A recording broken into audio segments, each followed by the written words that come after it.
All right, everybody. Thank you so much once again for joining us in another episode of the Inven Global Cast. My name is Nick Drozgo, and we have a very special episode for you today. We are joined by our special guest, Jeffrey Lash. Hey, Jeff. How are you doing?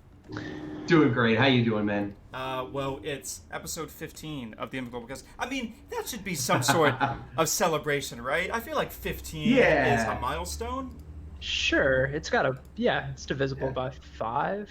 Yeah. Usually that works, right? And you can keep celebrating because the next one's your Sweet 16. You could just keep it going. Yeah. I actually love that. For those of you who don't know, my name is Nick Drozgo. I'm the Director of Corporate Strategy at Inven Global, and I'm joined by my lovely co-host, Eric Gindele, a.k.a. Winko Stainless. Eric, how are you doing, man?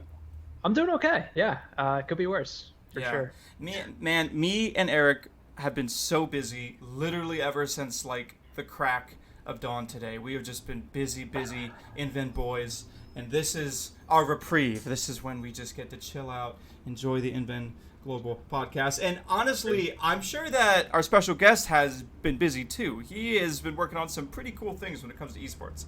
Oh man, no rest for the wicked. To give some context, my name's Jeff Lashpell. I'm based way far away, which has been causing some time zone confusion, up in the frigid north of Toronto, Ontario.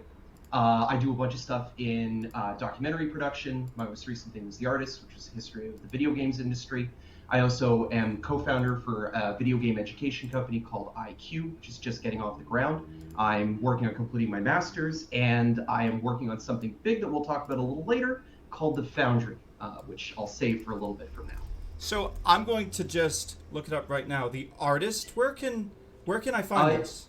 If you guys, for any of you who are watching this from the States or internationally being not Canada, you can look it up if you go to topic.com and look up The Artists. So Topic, The Artists, it should show up. I'm doing it right now. Let's see. Yeah, History of Video Game Design, The Artists. It's a really cool, honestly, this is a project I was really happy with. We got to interview some people I never, ever thought we'd be able to access. We interviewed the people who founded some of the most important video game companies in the industry, Atari, Electronic Arts, Activision, and asked them about what it was like to create those early games and build the industry from the ground up. Really? We also got some really cool people like Chris Crawford and more people who founded the original the Game Developers Conference back in the early 80s, late 70s, and just got some unbelievable stories out of it. Wow. We met the Doom team, a bunch more stuff. It's wicked. Highly recommend everybody check it out. Wow. Nice. So I believe I'm finding it right now. Here it is. The Artist. This looks awesome. Wow, I absolutely love the cover. So this is a documentary series. We got 10 episodes of computers were built to process data, but can they also make us cry? Meet the Artist. Wow, that's so cool, man. So what was your in for, reaching out to all these developers and everyone? Was it just like cold calls and they were like, yeah, sure, let's do it? Or it was really crazy. It started off with cold calls, and most of them failed. A lot of these people have, just due to the history of the video games industry having so many YouTubers and so many startup people trying to make their claim, where hey, do you want to be on my show?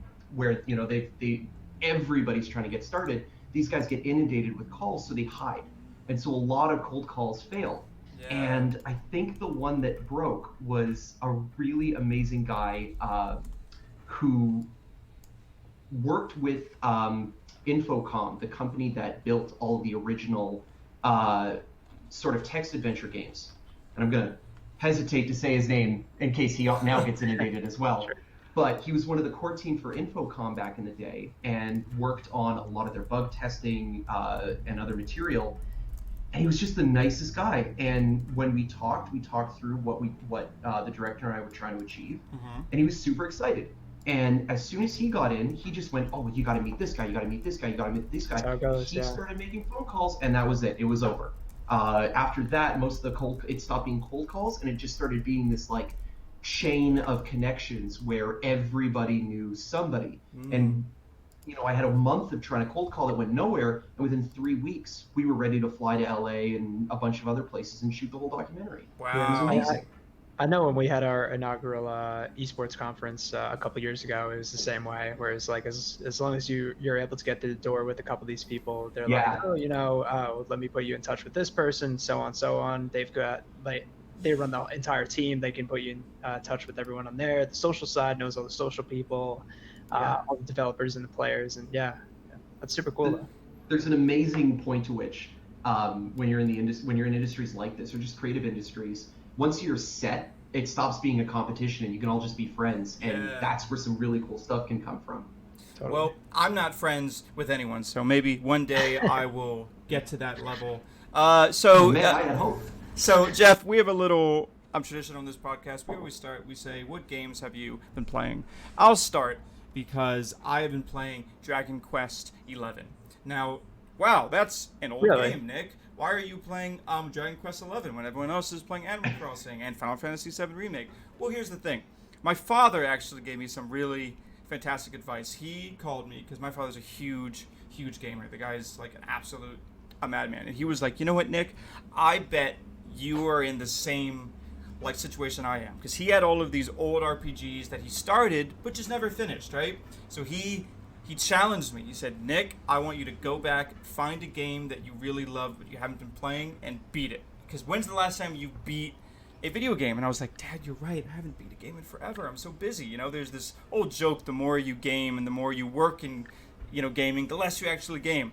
So it was tough. I had to go back to my old save file, and I didn't recognize anything. I didn't understand my decisions. I didn't understand who I was trying to build into what. It was very, very like disorienting, but I, gave it some hours. And now I'm just loving it. So that is my game that I've been playing, and I highly suggest anyone who is listening, if you are in the same situation, you just have to gut through that first 3 hours or so that's very disorienting, and revisit an old game that you love. So that's You what I've said been playing. you said Dragon Quest 11. Yeah, or is it?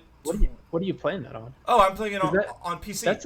That's like the newest one. Yeah. So I'm playing the newest one on PC. Now, Alright. note this is not the definitive edition on Switch, and Yeah. that means, which by the way sucks.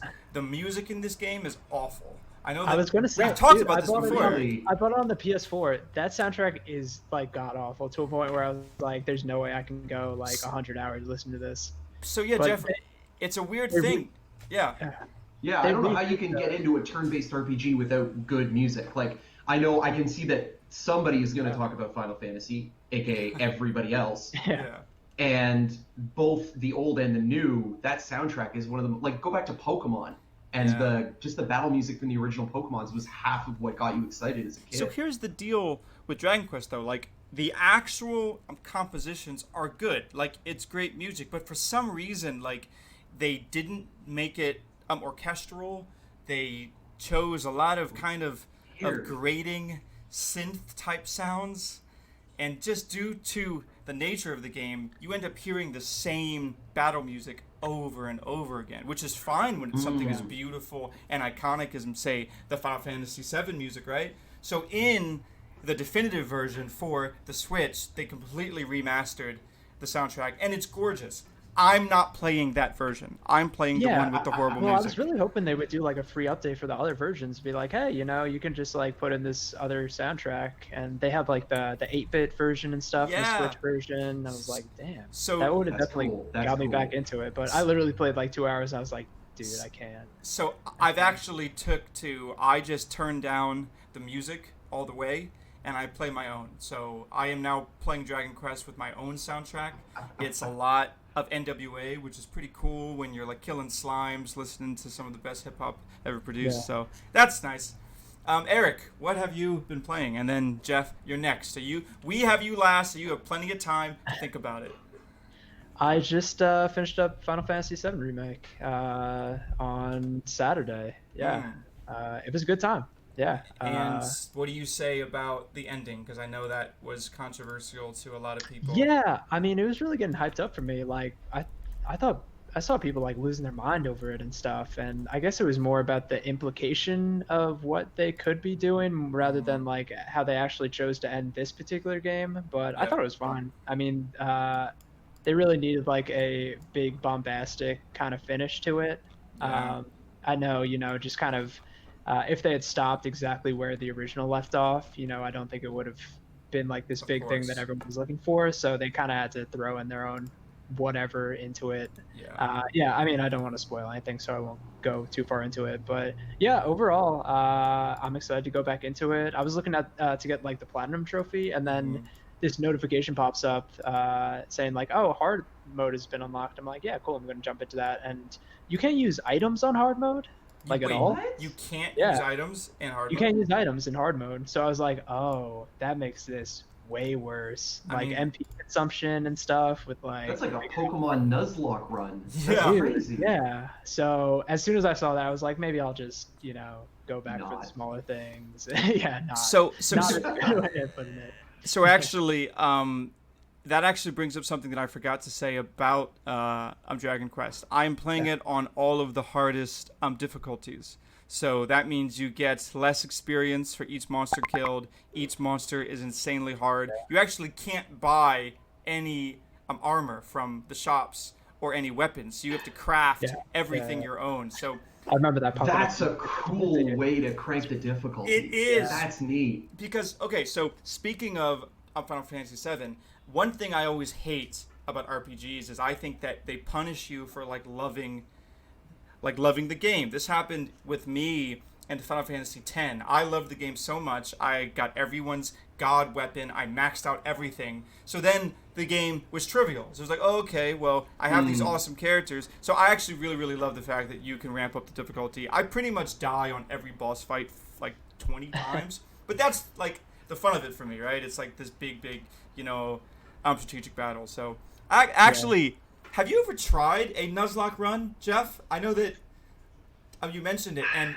if so, can you please provide context for our listeners who may not be familiar with what a Yeah, Nuzlocke challenge is? that's great. That's a great prop. So I did once. I'll do the explanation first. Yeah. So a Nuzlocke run is the idea in Pokemon where any time a Pokemon faints, which can happen quite commonly, especially in older games, which are more challenging. The newer games are pretty easy for the most Yeah. part. Yeah. But whenever a Pokemon dies in a Nuzlocke run, you release it. You send it away, and you never get to use it again. There is no reviving at Pokemon centers, and if you ever run out of all 6 Pokemon, you lose, period. It's a love way of almost Dark Soulsian level of difficulty to Pokemon. And I'm a huge fan of Dark Souls, so I thought I'd do the Nuzlocke run on the hardest possible one, which is Pokemon Gold and Silver. And I was doing quite well until I reached a particular gym trainer, the normal type gym trainer, Oh, named of Whitney. course. And Rollout, right? And Rollout Yeah. just destroyed you. Yeah. Yeah, Whitney's milk insane. tank was where kids died and men were born back in the 90s. That Pokemon, that gym trainer was such an insane difficulty spike back in the day. Turns out it's really hard for a Nuzlocke run unless you prep a lot. Yeah. Yeah, I was gonna say like I've tried a couple of Nuzlocks across a couple of different games, and it just gets to a point where I just get like very impatient, and then that's when it all goes out the window. Like Yeah. if you really wanted to cheese it, like you can just stay in one area, like farm, like get your guys up to like 80 or whatever. But like that kind of defeats the purpose, So- it's the challenge too. So I actually like kind of a version of Nuzlocke Light because listen, I'm not that hardcore. Like I can't really let go of my Pokemon when they die, but Yeah. it is fun to use no items and no swapping in mid fight. I think that's kind of a fun way to make each fight feel like it's there's something to it because items really do trivialize Pokemon. Like you just buy all the hyper potions in the world and now you never die. Anyway, so Jeff, what games have you been playing other than the haunted memories of Pokemon Gold that play in your head constantly? Rollout just causes goosebumps every time. I'm glad we were talking about Final Fantasy VII. Yep. Because I haven't been playing the remake. Okay. I had a moment where, during the school year, I teach at Humber College in Toronto. I teach in game programming. And when the remake came out, I took the chance for everybody to stop and we played the original. Because I knew everybody would be playing the remake. I knew everybody would be doing that. So I just pulled the brakes and I had everybody see where the remake was coming from and they could contrast. We kind of talked about the updates. Like that one weird scene after, again, no spoilers, where there's a sequence where you have to go between two of the slum districts in the early game, and in the original game, you just kind of climb over some rubble and you're done. There's a big robot hand. Yep. In the remake, the robot hand is like a whole puzzle sequence. Yep. So it was cool seeing how the game kind of fleshed out different mechanics. So playing through that has been really cool, and it also fits in with what you were saying, Nick, about wanting to go back and try a game that you never beat. 9-year-old Jeff did not finish the 3-disc magnum opus that was FF7. Yeah. So it's cool now to chip away at it bit by bit. You know, speaking in preparation for Final Fantasy VII remake, because I had never played the original either. I just played up until you get out of Midgar, and then I stopped. And I'm gonna, once the next part is gonna be announced, I'm gonna jump back in, play up until a certain point. That's a cool way to do it. That's fun. It's basically, yeah. So I'll get to see the ending at the same point as like the remakes and stuff. So, that's just how I'm choosing to do it. So I've actually okay. I mean, this is now great. This is now the classic RPG podcast. I don't want to talk about esports or anything, but I can talk about Persona 5 Royal too if you want to talk about. First of all, just careful about that because my roommate will kick the door in and come in and talk about Persona 5. Oh, it's so good. Who here knows about Breath of Fire 3? Breath of Fire 3? Okay, so it's probably my favorite RPG of all time. I really love the Breath of Fire series. I think it's great. But I think 3 is just a masterclass. It's this all of the animation, their hand-drawn sprites. It's really beautiful. There's so much personality. But I've recently been replaying that game on an emulator, and oh my god, the amount of pointless puzzles and mini games this game subjects you to. I'm not joking. There is one sequence in which you need to hand make this sushi roll for this dude who doesn't want to. Anyways, it's so stupid. Man. But it literally takes 2 hours, maybe 2+. You need to travel the entire continent, and there's no battles, there's no fights. It's just literally fetch quest after fetch quest just so you can proceed. It's absolutely insane. So I just wanted. That's kind of how I felt about. I'm gonna make this worse. Yeah. Oh, sorry. Yeah. Sorry, go for it, Eric. I'll chime in afterward. I was just going to say, there were definitely parts in the original Final Fantasy VII that haven't aged particularly well. Yeah. Trying to go up some of those, traverse some of those areas, you can't really see, what's a ramp or, what's a stair or what you can, climb up or what you can't climb up of. The nice one about the Switch port is you can turn on all these, cheats as you go, basically. Yeah. And one of them is turn off random encounters. So if I get stuck in an area and I just want to walk around, I can do that without getting super frustrated. So I will say that those are some redeeming qualities of ports too. So. It's true. I play a Shining Force 2 on my phone, which by the way, man, I absolutely love the classic Sega and Super Nintendo RPGs on your phone. But there's so many useful features. There's fast forward features. There's quick saves, load states. It just really makes those games playable. Anyways, Jeff, you were going to say one last topic on our love of classic RPGs, and then we're going to move into the news. Yeah, absolutely. So the perfect thing is that a lot of for the fetch questy stuff, a lot of just classic RPGs kill me for that. Mm-hmm. And when FF14 came out, or 15, the newest one came out, my roommate and I were really excited, and we went split season. We went to buy it because usually what we'll do is we'll get a game every once in a while, we'll hang out together and play it. Mm-hmm. And the game starts, and the first solid 5 or 6 minutes, spoiler alert, the first 5 or 6 minutes is literally you and your friends pushing a car. Yeah. And you have to hold forward or it doesn't go. Yeah. And after that, I blacked out for a while, and when I woke up, we were catching fish to feed to a cat so that we could progress, and I left. That was it. I turned the game off and I'm out. I couldn't do it. I did not get very far into Final Fantasy 7 or 15. That Stand By Me cover was pretty good though. I'll be honest. I think the Final Fantasy series lost me after Final Fantasy 11. That was the one with. What was the one with Captain Bash? Captain Bash and.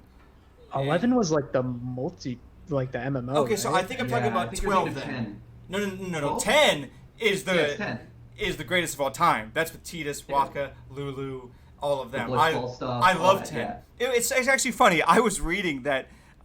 I think I was reading yesterday some forum, and someone made this really great point. He says there's either two types of Final Fantasy X fans. Ones that think that Blitzball is the greatest minigame ever created, and then one that think it's the absolute worst part of the game. Take it out. Why are you forcing me to play this fake made-up sport that makes no sense? I love it, and I guess me and Eric are the type. Anyways, yeah, Nick, I think you're all alone there. I know, right? Anyways, so let's move on to our first story. Actually, later on in the show, Jeff, we have some really cool opportunity to talk to you about some of the work you've done with the Foundry and the Armory. It's some really awesome initiatives you're working on. But before we get to that, let's get to the news. So our first story comes courtesy of Kotaku. Shout outs to them. Top Smash player uses fake name in online tournament. So just a really quick breakdown.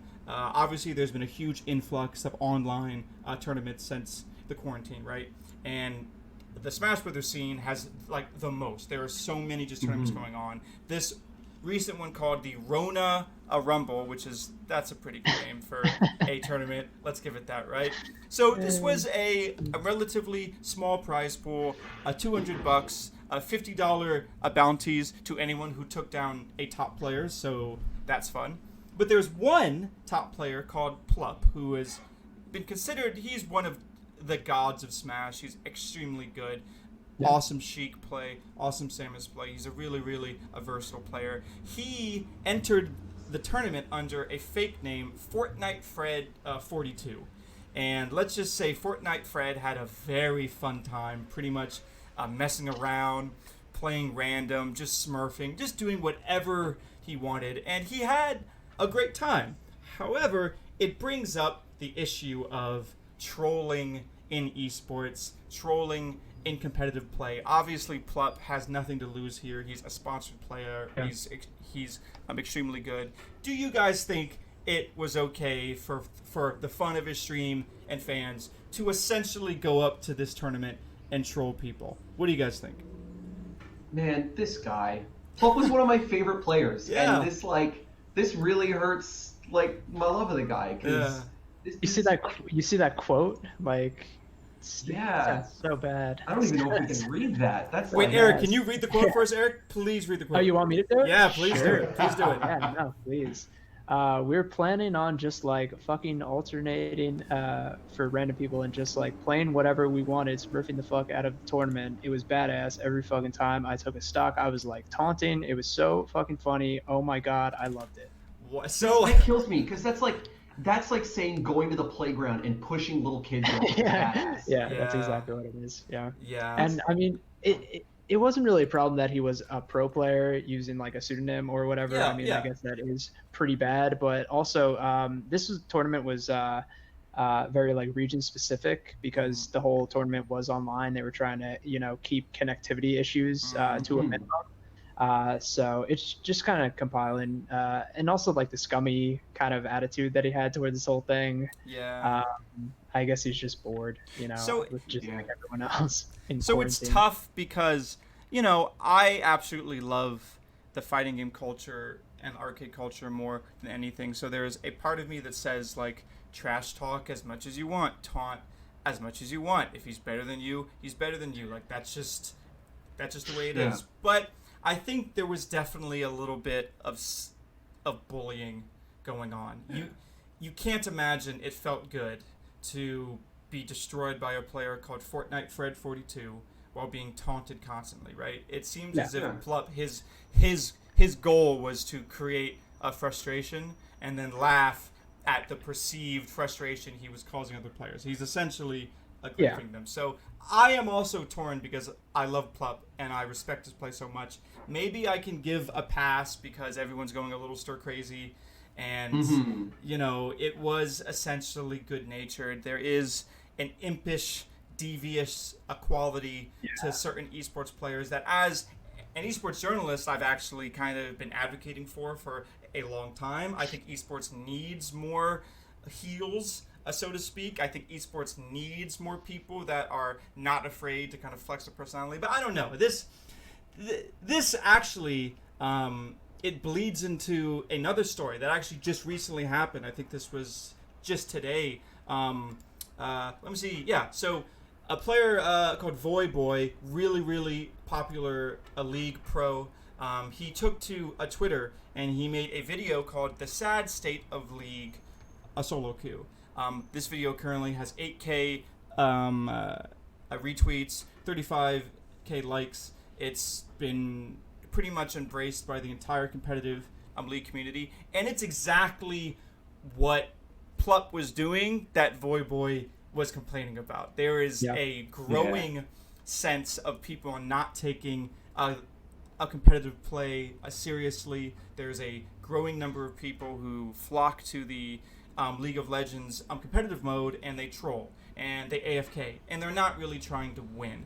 And to players like a Voyboy who want to win, and they're not only are they trying to play, but they're trying to entertain an audience of 10,000 plus people, it makes it very hard. So he asked for Riot to do something about it, and I'm curious what you guys think. Do you think that these two instances are related, or is there always going to be a group of players that don't take things too seriously? And is it anyone's right to tell you how to play your game, how to enjoy your game?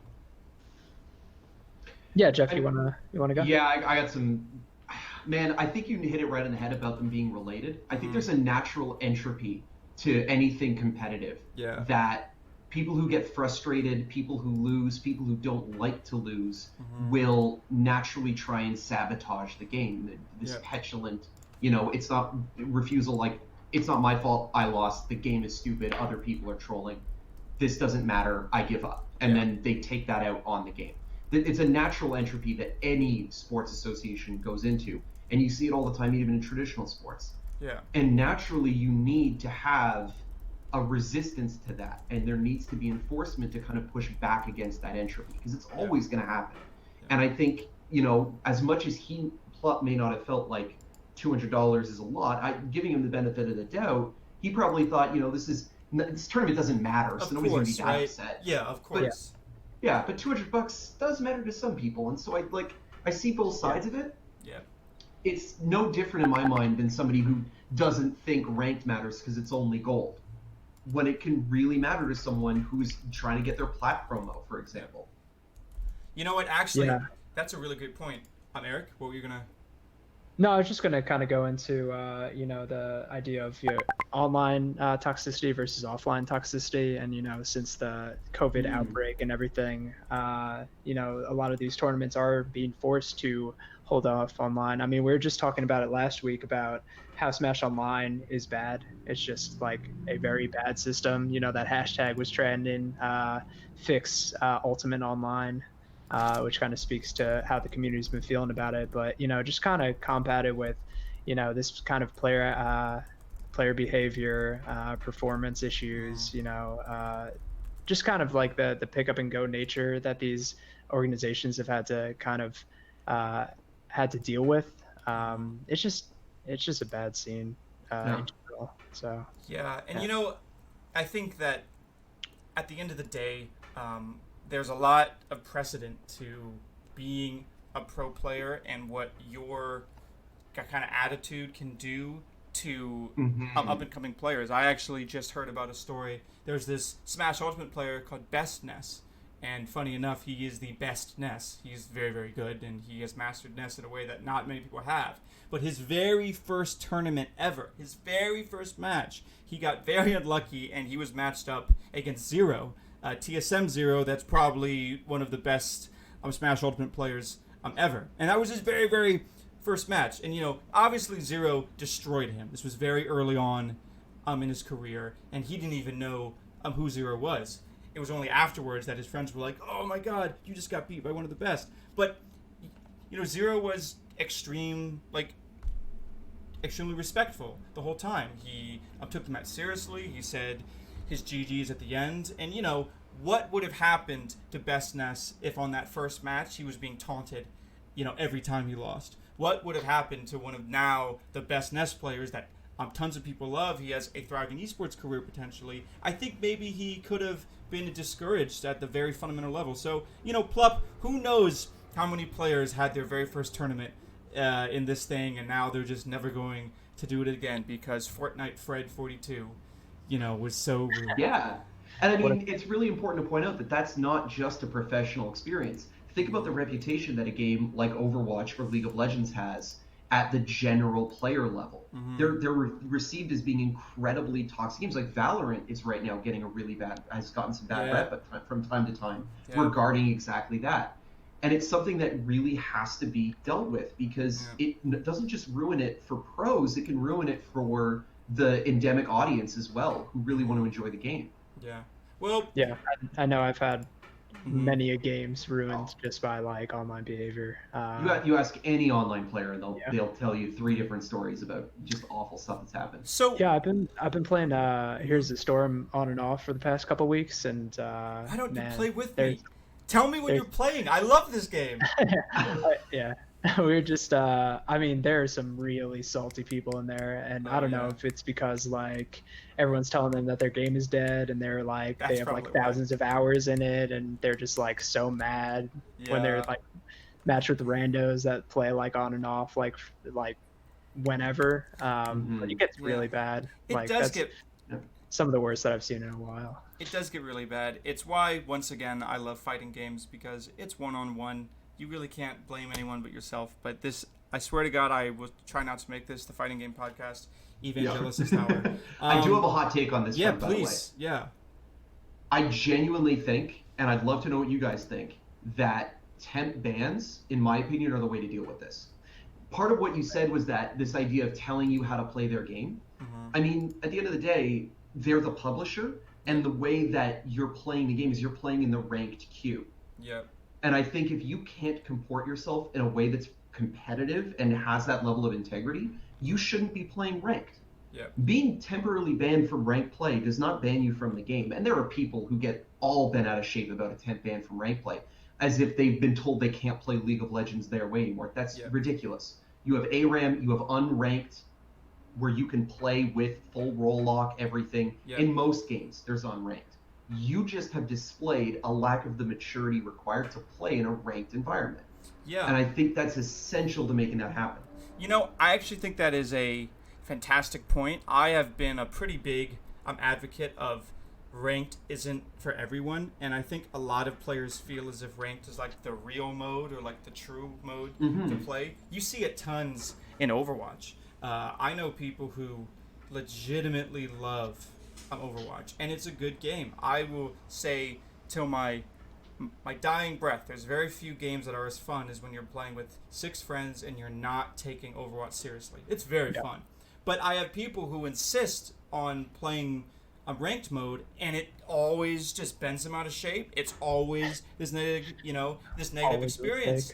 And it's like, guys, just play another game. Like, just play another mode. So I actually think that's a very fair take on that. I think it's a really important reason why people think it's the real mode, and I think it's that you get a score. Yeah. Because you get an elo, you get a score, and people, when they play a game, naturally gravitate to a high score. It's basic psychology. And I think a fix that maybe could fix it, this is just occurring to me now, but what if you hybridized? Everyone has an invisible matchmaking rating. What if you could see that even in unranked, and that's just your unranked score, and then you get your elo in ranked? Or you know what, too? See, now, I think that if you put any sort of like ranked on unranked, then it changes, because now it's just like another form of rank.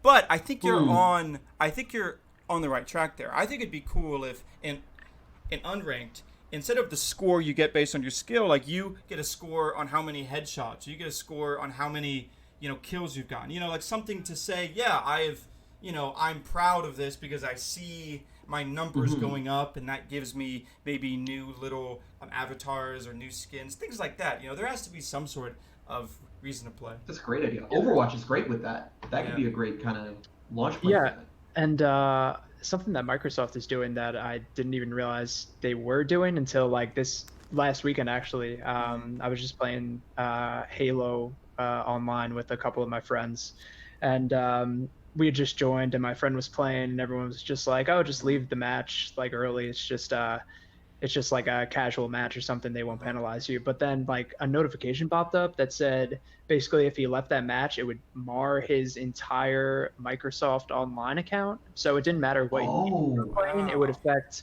all of the like online games that you're playing, which I thought was like Jeez. interesting because it's kind of combating shitty behavior like Yep. no matter what game you're playing, and it'll affect. So like if you don't take one game seriously and you're just messing around or something, it could, potentially mess up a game that you are more serious about. So I thought that was pretty cool.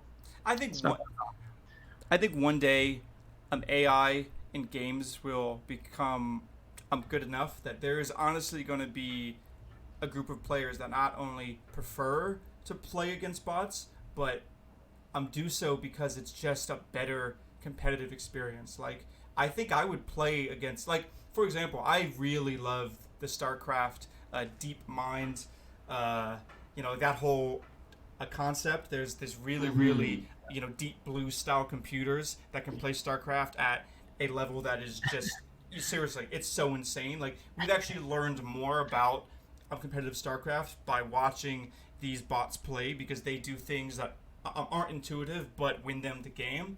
I personally would prefer to play against a supercomputer any day. I would literally play against the hardest computer any day, and I could leave anytime I wanted to. I could flame the, AI, and it wouldn't matter. Well, maybe it would when the robot uprising happens and they, keep all of this. But anyways, yeah, I think the next topic kind of has something to do with that, but it has to do with Apex Legends. Now, Apex Legends just released this really hyped trailer for Season 5. This literally happened like 4 hours ago. It's a new... they're called Legends, right? I think they're called Legends in Apex Legends. Yeah, so there's a new character, Legend, called Loba. She has a serious revenge arc against the main series baddie. I think his name is Revenant. And I actually think, first of all, here's a side note. Why is it every single game is trying to make their own like verbiage for what a character is? Can't we just call them characters? Because Valorant has agents. Apex Legends has legends. You have the entire Blizzard world that calls them heroes. But then you have Riot that calls them champions. It's like, what are we doing here? Right? They need to be their own thing. Yeah, but They want to act like there aren't any other games out there and they're the only ones that are doing this. yeah. And also, when your game has no story, you gotta squeeze story into whatever you can. Yeah. If you don't call them agents and they're just characters, then it suddenly becomes inorganic. By being agents, it adds like this organic element to the characters. It's true. Oh man, this sucks. I think Jeff is too smart for this podcast. Like I usually just have a BS opinion and it never gets challenged. But Jeff gave me the precise answers to why game developers do it. Yeah, it's actually a really good point. So, anyways, Apex Legends that used to be the new hotness. Now it's I think just the medium hotness. It put out a really really cool trailer. Yeah. There's a lot of positive response to this. Do you guys think that this cycle of hype based launches on these big multiplayer competitive games, do you think it's ever going to end, or will there always be this group of player that switches to like the next thing? Because we're already seeing people drop off of Valorant. Like we're already seeing Valorant's Twitch numbers go down slowly. Now again, Valorant's still super huge, still the most popular game, but there is that group of players that are already over it, and maybe they're gonna be jumping on to Apex Legends. So, what do you guys think? Do you have a battle royale fatigue? Yeah. Will you be trying to play Apex Legends?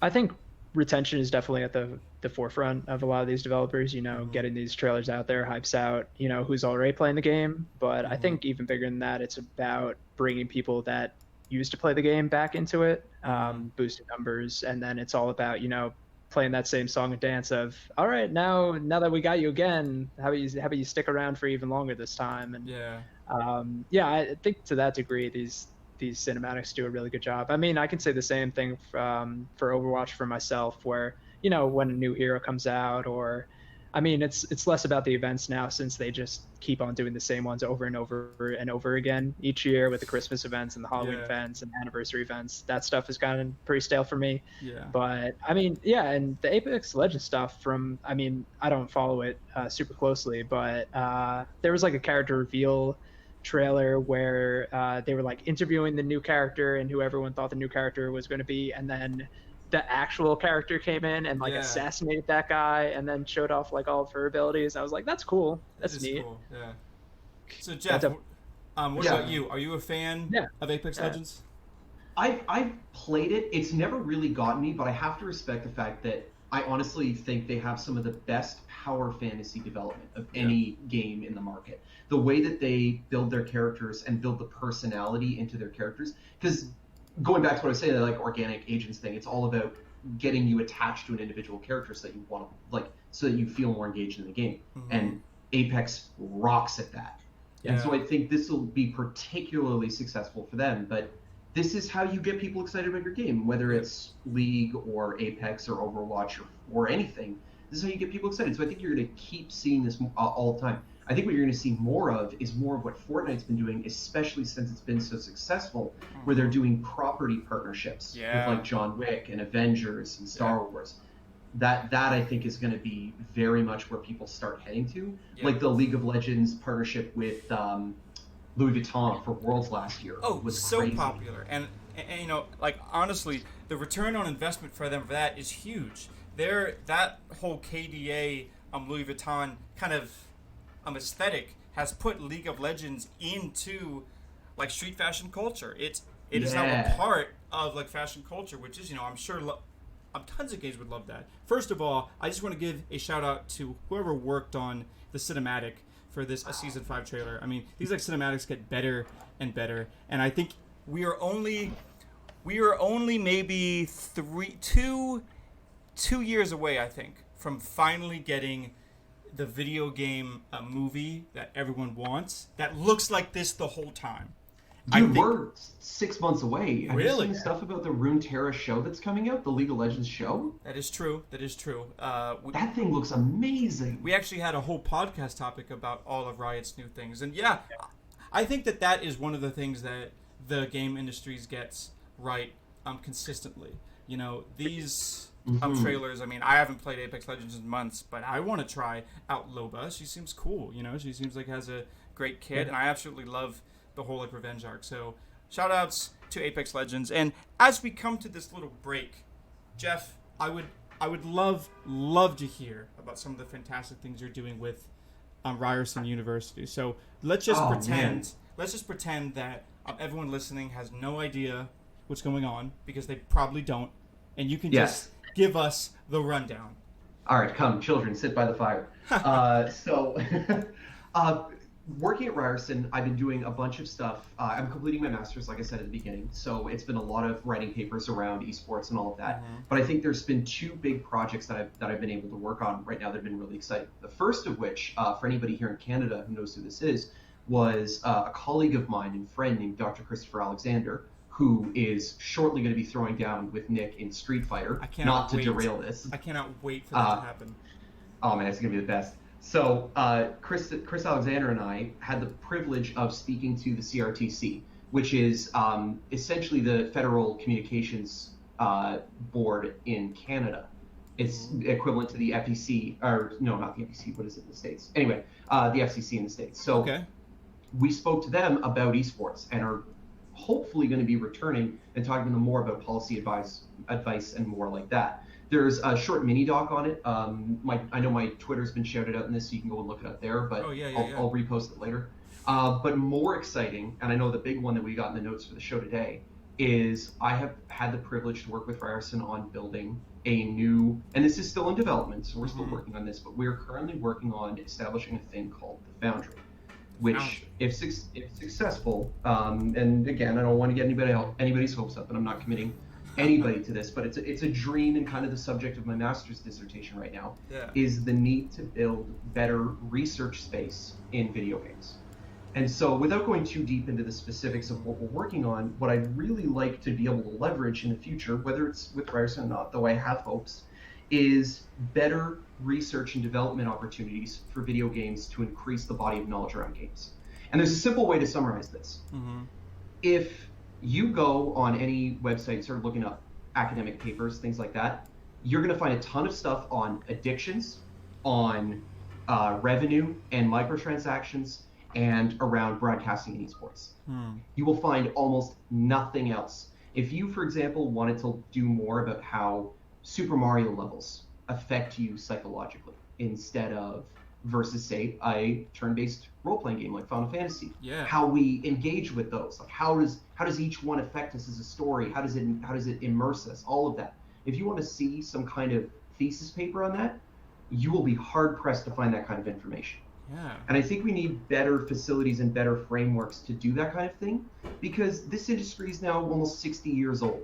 The film industry at this point already had hundreds of film schools that were dedicated not just to the technical aspects of creating a film, like we have programming schools, but also interested in the nature of storytelling from a visual medium. We don't have that for the most part in video games. There are some schools, but they're rare. And I like to think that we can build more body of knowledge within that. That's kind of the core of my master's thesis. And what we're hoping to do with Ryerson is we're taking the first steps towards hopefully doing something like that. Wow. So in case you didn't already know, Jeff is the smartest guest we've had. I feel like a smooth brain now that he's on, but I actually want to pretty much echo all of the things that he just said. Inven Global has been pretty much doing the same type of work, but in a completely different avenue, right? Outside of the academic world, we, through our events, through our conferences, through our panels, through my own lectures, and me and Eric's work putting on together, we are constantly trying to raise the level of discourse around esports, right? We think that there is so much people can learn, especially young people who have often in traditional schooling environments have been told that games are this bad for you or this bad for you or you should limit so I actually don't think there's any real truth in that. I don't think there's any science behind that. I don't think there's any real data except for the ones that are probably started with one goal in mind, and that is to figure out what this weird thing that my son or daughter is doing all day, how can I convince them it's bad. So we have been fighting that attitude, be it when we speak to high schools, be it when we speak to colleges. So we're really excited about this. We're really excited about this type of work that you guys are doing. Obviously, fingers crossed, right? This is something that's super ambitious. One of the things that you were telling me is, and this was earlier, the hardest part is just trying to convince the current leaders and I guess pillars in academia that this is a thing, that esports and gaming are very valid ways to educate. So can you kind of talk a bit about maybe some of the most common roadblocks that you have overcome when you're trying to pitch this idea? I already spoke about it, but addictions. It's such a ground-in stigma, especially here in North America. Yeah. For so long, there was, and this might be the subject for a whole other podcast if you're not sick of me after this. Yeah. But there's been such a long-standing history of shirking responsibility for violent events in North America and pushing the blame onto video games. Yeah. That we have ground in with especially with later age adults, the stigma that video games are a toxic and poisonous activity. Yeah. To a lot of faculty administrators, me coming in and telling them that they need to play video games, the only memory they have of video games is telling their kids to stop playing them in class and reading about how they caused 487 violent events in the last year alone. Yep. So it's like me coming in like a drug dealer telling them how to, how to make kids be more effective.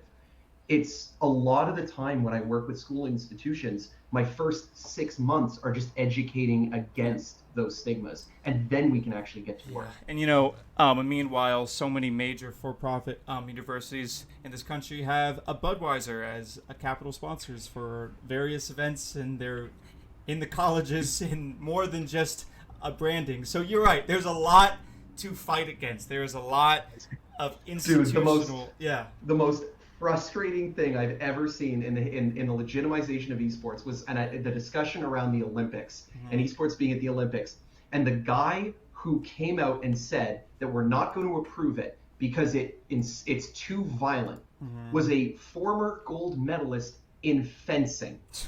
A man whose entire life was dedicated to perfecting the art of stabbing people with a sword said that video games are too violent. Oh gosh. I mean, the funny. Oh yeah, video games are too violent. What is, do you think, the current most popular video game in the world right now?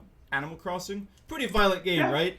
Pretty violent game. Oh man, Animal Crossing. Man, I cannot wait for the dissertations about what Animal Crossing is doing to people who are desperately in need of something to get them through this quarantine, right? I can't think of a medium that is better suited. You have, I guess, there's Tiger King versus Animal Crossing.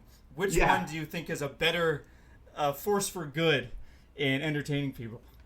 I mean, hey, but judging by what I've seen from Twitter, Animal Crossing is only encouraging people to play Doom Eternal, and that game is very violent, so I don't know about that. It's very violent. Linked. Well, hey, fate. Jeff, we will definitely talk more about this, and I just want to say that I fully accept this third strike challenge from your colleague, Dr. Christopher. First of all, Christopher is a brilliant mind. He is by far leading the pack when it comes to this type of innovation. So I cannot wait to play. He's actually he was also the former top 15 in Street Fighter Third Strike. So I will have my money cut out for me. But I have been training every day like Batman. I am sitting here in my cave getting stronger and stronger. So I cannot wait for that.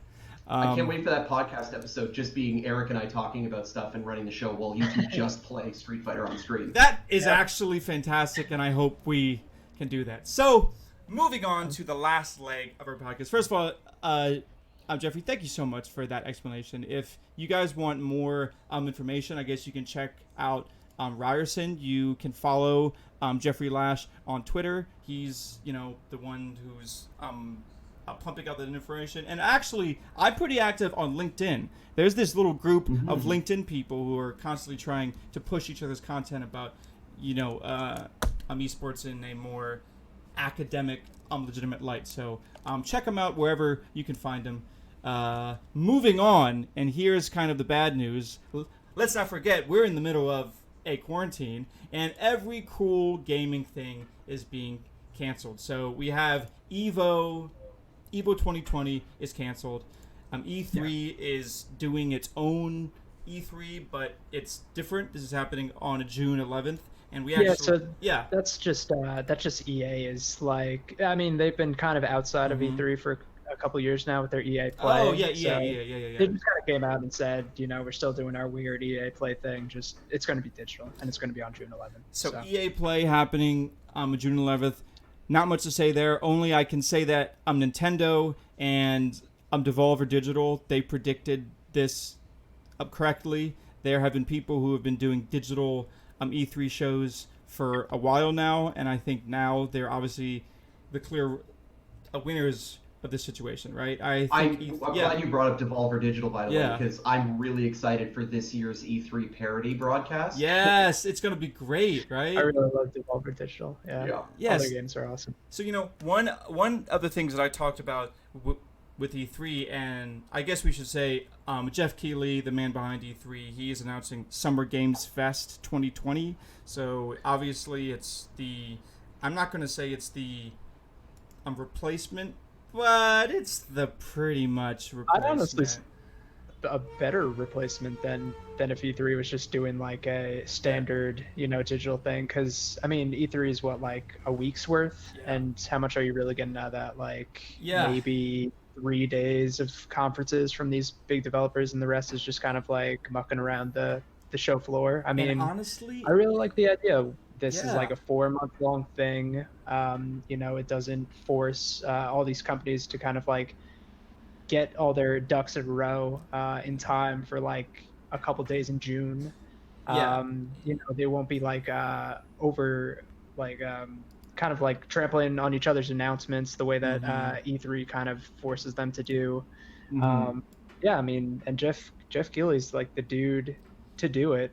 Honestly, I mean, I really like what he's done with the Game Awards, and I mean, he's got some serious clout in the industry to make it happen. So I'm excited. So one of the nuances here that I think is important is that it says here that Blizzard Entertainment will also be featuring updates. So this is a far cry from what Blizzard has normally done when it comes to being involved in E3 and these other type of things. BlizzCon has been their baby and has been their own unique thing. And honestly, when's the last time that you can think that BlizzCon did something good for Blizzard, right? I was just gonna say that Blizzard's probably ecstatic that nobody has to go out on stage.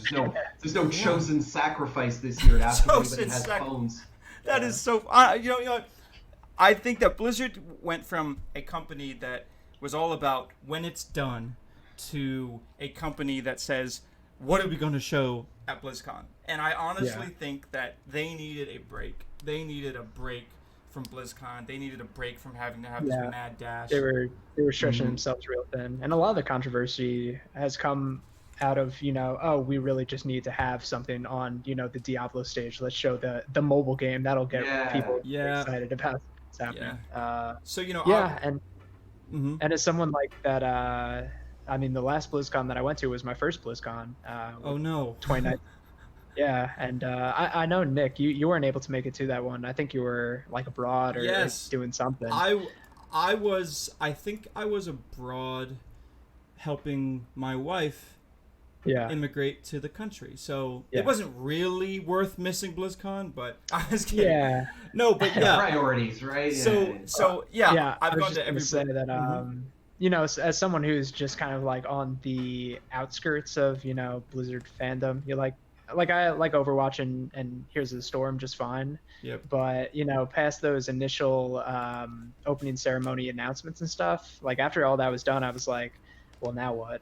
Like, I have huge respect for Diablo. Without it, I wouldn't get to play Path of Exile 2.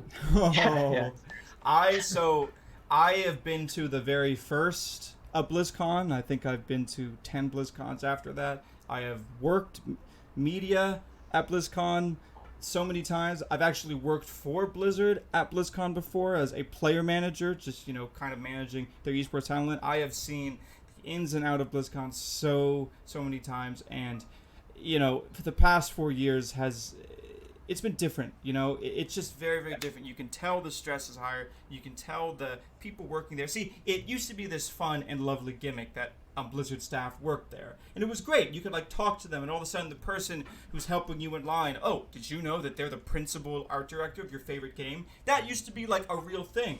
But Blizzard employees, they're people too, and I really think it got old for them real quick. And a lot of these people were looking at themselves like, why am I working this event? I'm 50 plus years old. I'm at the top of my career, and once again I have to be here managing lines. You could tell that the overall love and passion, I think, was slowly going down. So I'm actually really happy that they're taking this break. And you know what? I look forward to Summer Games Fest 2020. Me too. Yeah. And it'll give us plenty to talk about in those 4 months on the podcast, I'm sure. May, August 2020. Now, the sad news is EVO 2020 was canceled. There's really nothing fun about that. To nobody's surprise. Yeah, But they are planning a digital event, whatever that means. For one of the largest fighting game events in the world. It'll be interesting to see how they pivot to doing this online. It'll be tough. If there's one thing I'll say about the fighting game community, though, is they are very adept at surviving and adapting. You really cannot stop the fighting game community from playing games and loving it. So, Jeff, I'm sure you have some pretty choice words about EVO canceling, right? Yo, I'm heartbroken because I'm a huge Smash fan. I love competitive Smash Bros. That was one of the first games I started following back in the day. I'm really heartbroken to see that. Now, I really hope, given the fact that they're doing this digital event, I hope that they plan more fun stuff with it. Smash is always really well known for having the summit. I'd love to see them do more fun as an invitational online and do the summit games that they do for Smash Bros, where you have to play with your opponent's character. All these other fun things that they do just to kind of mix things up. Yeah. You know what? I actually think too, the ability for the fighting game community to not take themselves too seriously, I think, is something we're going to see on full display here. I really look forward to seeing not only the pro players, but the tournament organizers who have become figures themselves too, right? The people who run these events are just as beloved. So, Yeah. Yeah, Good but luck I think to you're you. going to get more room here too, though, because like I'd say one of the problems with Evo is that it's at the Mandalay Bay. Yeah. That place ain't cheap, and Yeah. so you're very limited. You have to run everything in a really short time frame. Yep. But Nick, you and I both, and I'm sure you too, Eric. You and I both have mutual friends who commentated Evo. Shoutouts to Jackie. Hey. But at the same time, that event is so crammed to fit everything in with so many games being played that I think if they're doing a digital event, they can spread out and breathe without that rental in the same way. Well, So they can yeah. do more featured events. We can have more prominence for each game's finals. This can be like a whole stretch, like segmented out thing. Yeah, and also too, there has always been this sad reality that I don't judge anyone trying to put on a major event, what you have to do to pay the bills and how you have to find sponsorships, right? But the past two Evos have been marred with a little bit of criticism on the games being played, right? It's almost as if, okay, well, are these the games that the fighting game community really loves, or are these the games that are sponsoring the event, right? Like how many Arc Revo games or Arc System Works games are we really going to have here, right? So I would love to see a return of, let's get Street Fighter 2 to be a big deal, right? Because there's always a huge friendly community of people playing side matches and money matches and salty matches, and there's so much hype there. That's, to me, the most fun of Evo is those side matches. So I think it'd be cool if we can maybe get a little more stream attention to those things, especially because the possibility of these streams, because I imagine big fighting game streamers like Sabin and Furby and all of these guys who have been essentially streaming these old classics. I think this is a perfect time for Evo tournament organizers to work with them and have as many fighting games tournaments simultaneously streamed as possible. And I think that bring back Melee. Yes, right? Bring back Melee too. That's the you are in what's the word? We're in agreement there too. I know that me and Eric we have an accord. Yes, we have an accord. Me and Eric are also huge Smash heads, so we should bring back Melee. You heard it here first. You can let us know at Inven Global. You can just tweet at us bring up Melee. So that is all the time we have. Wow, this has been a jam-packed podcast. We've talked about so much. Eric, do you have any esports wins and fails as we finish the show today? No, not really. Nothing that comes to mind. Do you have anything? Let's see, esports wins. I would say the meme that I made that I actually broadcasted as the very first image when this stream went live. That's probably the biggest esports win. You should definitely check out my amazing meme at Nick Durazio 3RD. That's when you can follow you. Now, my co-host Eric has no such meme, but you can still follow him at Winko Stainless. And where can they follow you and all of the awesome stuff that you do, Jeff? Honestly, just head over to my Twitter profile at Jeffrey Lash. Easiest way to find out about what's going on. I'm pretty quiet right now while I'm in the tank working on all the stuff that's going on. Mm-hmm. But once we get into later in the summer and we get the confirmations we hope we're going to get, some of these projects are going to come out and I'm going to start getting real vocal. There's going to be some really cool stuff going on. Awesome. Well, wow, yeah, we are just up to the very end of the podcast, so we're going to close it out for now. I just want to give a special shout outs to our sponsors. I'm HyperX. I will talk about this microphone until I'm dead. Yes, you heard it. Until I'm dead, I will talk about how great this mic is. It's so nice to be able to mute myself at the touch of a button. Get it? You see what I did there? It's pretty nice. So this thing. It's actually part of our contract that Nick has to talk about this microphone until he actually dies. Yeah. So I'm glad you're sticking with it, Nick. This is how much the company values me. I am worth about the cost of one of these Quadcast microphones. Also, the headsets are also dope. I will admit there are some buttons on this headset. I don't know what they do. Eric, do you know what these? On the... Oh, like the little sliders? Yeah. What does that do? It's for bass. Really? Okay, so I guess I just turned up the bass so I could hear Eric's deep, resonant tones. Anyways, this has been episode 15 of the Inven Global podcast. Thank you so much to our special guest, Jeff. We hope to have you on again.